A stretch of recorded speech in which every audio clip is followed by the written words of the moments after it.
peradaban tersebut ini kira-kira kalau menurut Bante itu akankah itu kembali Bante ataukah hanya sekedar kerinduan saja? Wong kemarin ada tradisi itu aja, ada yang kebakaran jenggot ini Bante. Kira-kira memungkinkan enggak itu Bante? Ya wangsa itu ada Pak, namanya bukan wangsa, namanya binti. Oh, iya. Itu juga artinya wangsa. Wangsa, iya. Gitu? Nah, jadi ya tidak hilang, mungkin diksinya yang berbeda. Binti masih ada. Ya mudah-mudahan binti tidak menjadi buntu. Gitu kan.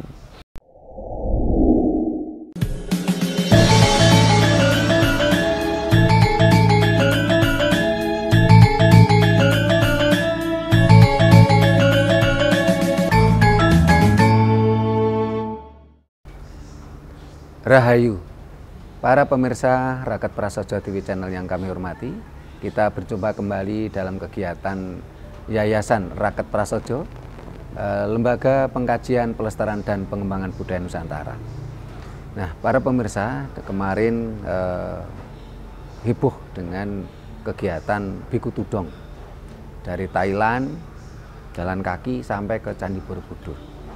Nah, ini mengingatkan kita semua pada masa pendirian Candi Borobudur, pada masa Wangsa Sailendra yang mendirikan Borobudur dengan sang arsiteknya Empu Gunadarma.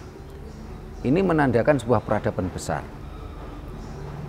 Peradaban besar dengan segala kedamaiannya, dengan segala kemajuannya. Karena kalau waktu itu negara tidak kondisi damai, tentu tidak akan mampu membangun peradaban semegah Borobudur itu. Tetapi kalau kita lihat saat ini peradaban, sisa-sisa peradaban Borobudur ini seperti bisa dikatakan seperti hilang. Tinggal saksi-saksi bisu, maksudnya berupa patung, berupa candi, ini menjadi saksi bisu. Nah, ini hilangnya sebuah peradaban. Nah, ini bersama Bante Dhamma Subuh, Rahayu Bante, Rahayu, Namo Buddhaya. Nah, ini dengan prolog saya tadi Bante, dengan dulu kita memiliki, leluhur kita memiliki peradaban yang sangat luar biasa, mampu mendirikan Candi Borobudur yang begitu megah. Dengan berdirinya Candi Borobudur tentunya ini disokong oleh berbagai situasi, kondisinya damai, negaranya makmur ya. Kalau tidak damai, tidak makmur, tentunya tidak akan mampu membuat peradaban sebesar itu. Kita mau membuat bangunan ini aja, kalau mohon maaf penghuninya konflik, tentunya nggak jadi ya Bante.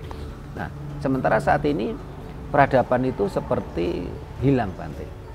Tinggal batu-batu candi, tinggal patung-patung candi menjadi saksi bisu dengan peradaban tersebut. Ini bagaimana tentang hilangnya peradaban tersebut Bante? Ya memang saya sering mengatakan setiap zaman ada orangnya, setiap orang ada zamannya. Sebetulnya tidak hilang Pak. Itu sirkuler. Karena sirkuler itu ya cokro manggilingan berputar. Satu saat roda yang berputar itu, satu saat ada posisi di bawah, satu saat di atas, satu saat di samping kanan, samping kiri, begitu dan seterusnya. Nah, jadi yang namanya hilang itu sebenarnya tidak hilang sama sekali, hanya sedang tidak pada posisi yang nampak, begitu saja sebetulnya begitu. Jadi ya kalau zaman kan kita dulu ketika masih sekolah atau belajar, guru-guru menerangkan ada zaman besi, ada zaman batu, ada zaman apalagi kayu, dan seterusnya dan seterusnya. Makanya untuk mengingatkan itu dan untuk menandai bahwa keadaan itu siklus atau sirkulasi atau berputar berulang kembali, maka orang-orang Kali Yuga Sakaraja menandainya dengan namanya swastika. Nah, swastika itu untuk jagat gede. Nah, yang untuk jagat cilik, Sang Buddha juga menambahkan jagat gede dan jagat cilik itu tidak hanya 4, tetapi sebenarnya 8. Yeah. Nah, kalau 4 itu apa? Menurut orang Kali Yoga Sakaraja adalah zaman emas, zaman perak, zaman perunggu, zaman besi. Apa-apa dalam keadaan serba istimewa, mudah, mulia, berharga, namanya zaman keemasan.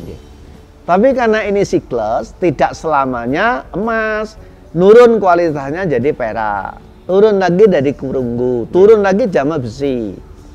Makanya ketika posisi atau dalam keadaan yang sulit, yang keras, yang harus berjuang mati-matian, makanya dibilang zaman besi. Apalagi besi rongsokan, nah gitu. Zaman besi itu orang ngomong saja harus keras, Pak. Karena diomongnya halus-halus nggak dengar. Orang yang lagi marah, emosi, cara memberitahunya harus kena mo, ya mesti gitu. Tapi kalau lagi damai, Mas, nah kan sudah dengar toh. Nah, itulah swastika. Jadi ketika masa-masa Borobudur itu dibangun, tidak salah kalau orang menilainya saat itu peradaban sedang pada posisi zaman keemasan. Ciri-cirinya zaman damai itu ya tentrem, damai, tidak ada gejolak. Secara sosial, secara spiritual, dia mempunyai moral yang baik, mengerti harga diri, menempatkan harga diri di atas harga materi. Itu ciri-ciri orang yang bermoral. Nah, secara spiritual mereka sudah selesai dengan urusan mulut, urusan perut. Jadi kalau seseorang atau sebuah peradaban itu masih sibuk dengan urusan mulut, urusan perut, apalagi ngesore perut, dhuwure lutut, jangan mimpi, Pak. Mimpi saja jangan, bisa berkarya yang indah-indah. Ya seindah atau bahkan ketika mereka misalnya ribut dengan urusan mulut, ya dalam artian mulut ini kan tidak hanya sekedar makan loh Bante. Kadang-kadang apa yang terucap beda ucapan aja rame geger, beda pemahaman rame, bahkan saling bunuh-membunuh, hanya berbeda yang diucapkan. Tentunya memang tidak akan mampu membuat peradaban ya Bante ya. Bahkan kalau kita lihat ini hilangnya peradaban ini Bante, jadi kita bangsa ini sudah tidak lagi mampu membangun sebuah peradaban konstruksi sehebat pada masa itu. Bahkan ada kemarin sebuah diskusi para arsitektur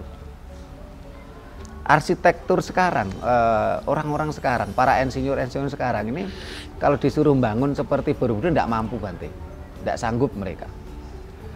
Ini kita sudah hilang sama sekali tentang peradaban konstruksi. Bahkan yang sederhana saja, peradaban dalam artian nama, kita sudah hilang loh Bante. Dulu yang membangun Borobudur ini kan bangsa silent. Di dalam culture Jawa saat ini tradisi wangsa sudah hilang loh Bante. Kalau di Batak masih ada. Wangsa ini kan kalau Batak mirip dengan marga atau fam. Ya. Ini di Jawa sudah hilang loh Bante. Tentang tradisi penggunaan wangsa.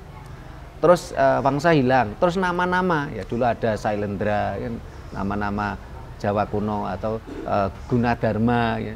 Saat ini ketika kita mencoba kenalan sama temen, kenalkan namanya siapa, selalu menyebutnya itu bukan nama-nama Jawa, bukan nama-nama yang ditinggalkan leluhur kita, tapi nama-nama yang terkesan asing, yang dimana kita seringkali nggak ngerti artinya.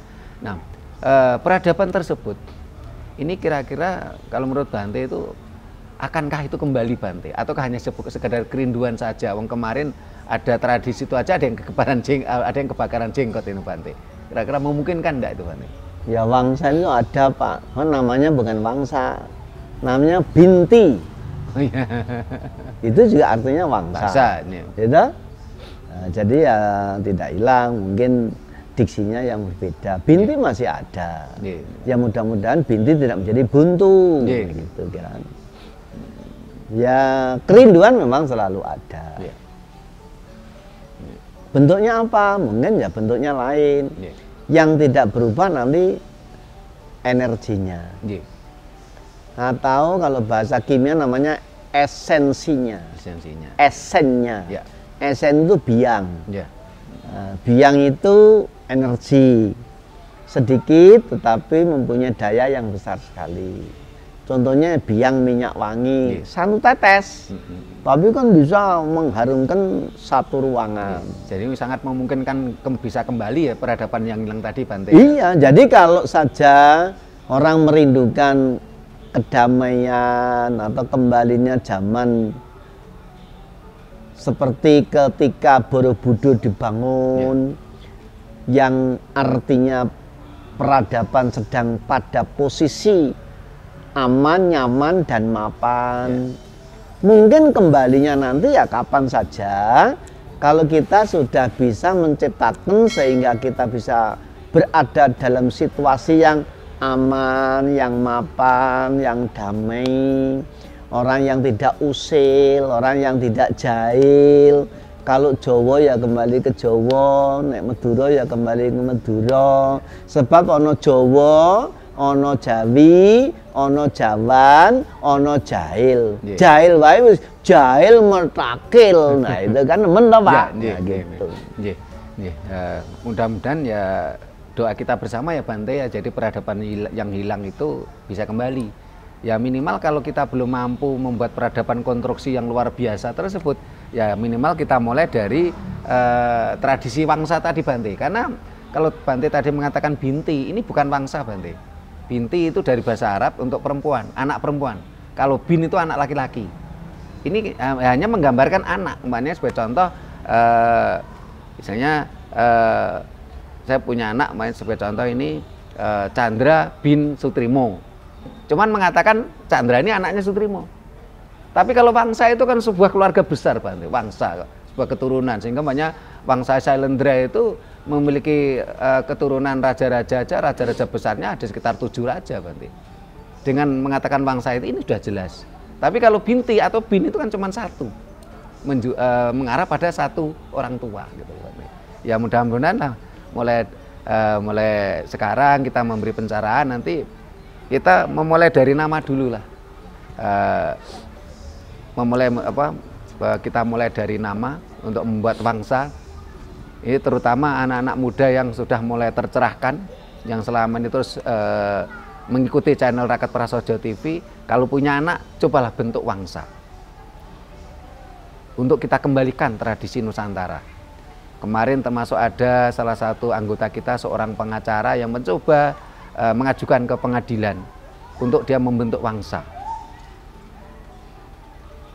Kita kembalikan tradisi-tradisi Nusantara dari hal yang kecil tentang wangsa dulu. Kita bentuk wangsa dan kita pertahankan wangsa, sehingga ini akan membawa nama baik wangsa untuk kedepannya. Baru setelah itu akan berbicara peradaban yang lain. Mohon maaf, Bante, ini sebelum kita tutup terkait dengan hilangnya satu peradaban yang dulu leluhur kita luar biasa mampu membangun Candi Borobudur, dan saat ini tinggal sisa-sisa yang menurut Bante tadi sedang posisi tidak menonjol, Bante, sedang tenggelam karena tergantikan oleh budaya lain. Kalau saya lihat budaya yang menggantikan ini tidak mampu membuat peradaban loh, Bante, tapi hanya merusak peradaban loh, Bante. Kalau kita mau jujur, kita cermati ini apa saja triknya, strateginya supaya peradaban yang hilang itu bisa kembali nih, Bante. Orang yang bisa memandang sesuatu dengan jernih, itu biasanya orang yang sadar, berkesadaran penuh. Kesadaran penuh itu kalau bahasa yang paling baru namanya mindfulness. Nah, kalau pencapaian titik itu namanya enlightenment. Jadi mencapai kesadaran penuh. Nah, ciri-ciri orang yang berkesadaran penuh itu orang yang tidak mabuk. Ya. Nah, orang yang tidak mabuk itulah namanya sadar. Ya. Siapa saja kalau mabuk artinya ya lemahnya kesadaran. Nah, sekarang apa yang membuat mabuk itu sesuatu yang melampaui ambang batas. Ya. Dalam bahasa Belanda kuno namanya serakah gitu.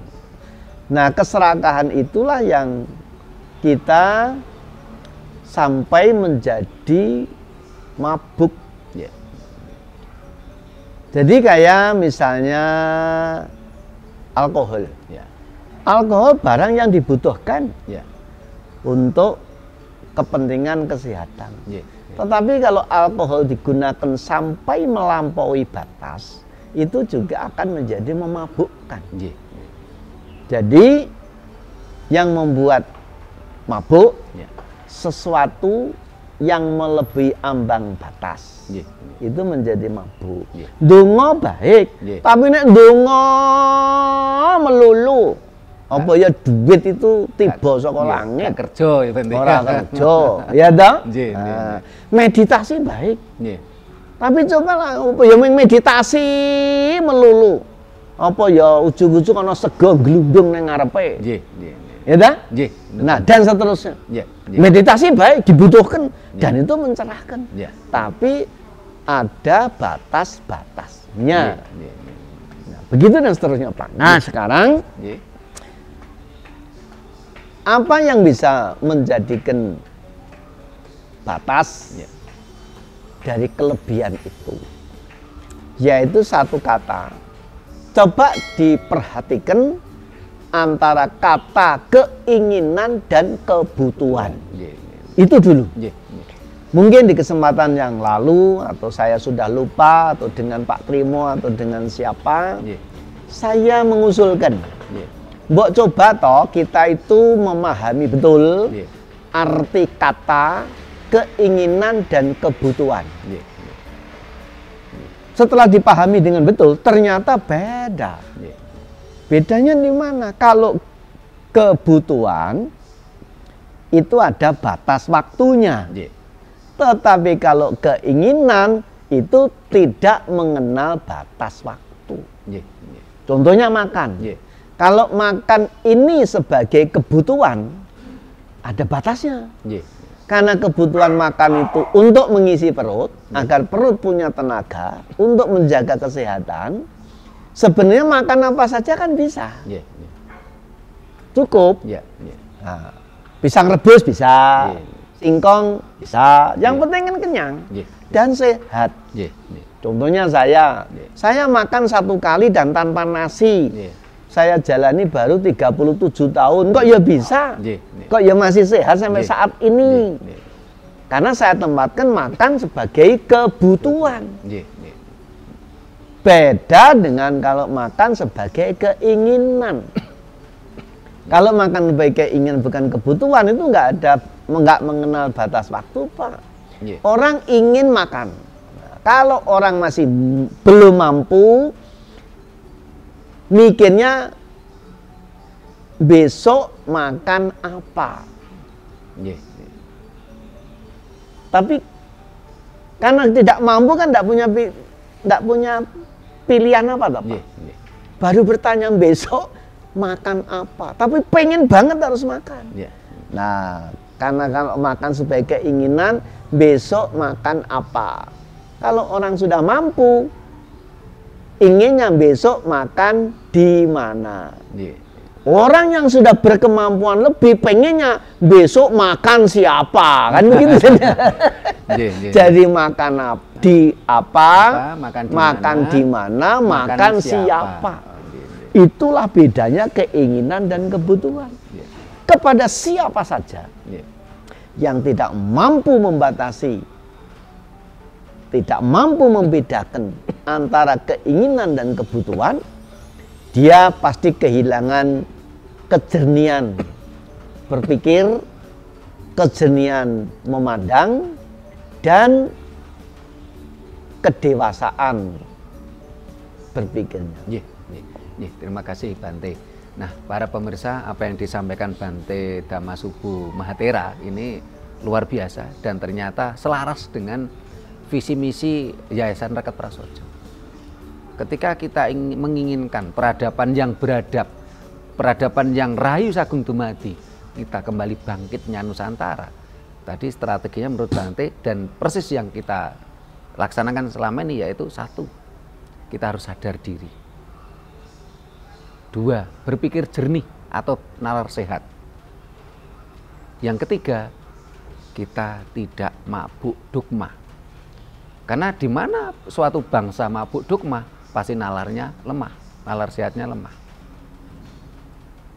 Mudah-mudahan tiga hal inilah yang terus-menerus akan terpikirkan oleh kita, yang kita raih, yang kita kerjakan. Kita selalu sadar, berpikir jernih atau berpikir sehat, dan kita tidak mabuk dogma. Sehingga nanti munculnya peradaban yang beradab, munculnya kembali peradaban yang rahayu sagung dumadi, semua rahayu apapun yang tercipta, yang tidak ada pemaksaan, oh kamu harus ikut saya, kamu harus percaya apa yang saya percaya, kalau tidak kamu akan saya bunuh, oh kamu tidak sepemahaman dengan saya, kamu musuh saya. Tidak akan terjadi hal demikian lagi. Mudah-mudahan kita semua tercerahkan. Nah, para pemirsa, demikian tadi obrolan kita dengan Yang Mulia Bante Dhammasubhu Mahatera tentang hilangnya suatu peradaban yang beradab, yang pada waktu itu tersimbolkan berdirinya Candi Borobudur. Dan saat ini kita sudah benar-benar kehilangan dan tenggelam. Mudah-mudahan kita semua tercerahkan. Yang dari saksi-saksi bisu tadi akan menjadikan kita bergerak, bangkit, kembalinya kebangkitan Nusantara, peradaban yang beradab, peradaban yang rahayu sagung dumadi. Demikian para pemirsa, bila mana ada kata-kata kami yang kurang berkenan, ada tata krama kami yang kurang memadai, kami mohon maaf. Terima kasih, sampai jumpa di kegiatan kita lainnya. Rahayu. Rahayu sagung dumadi.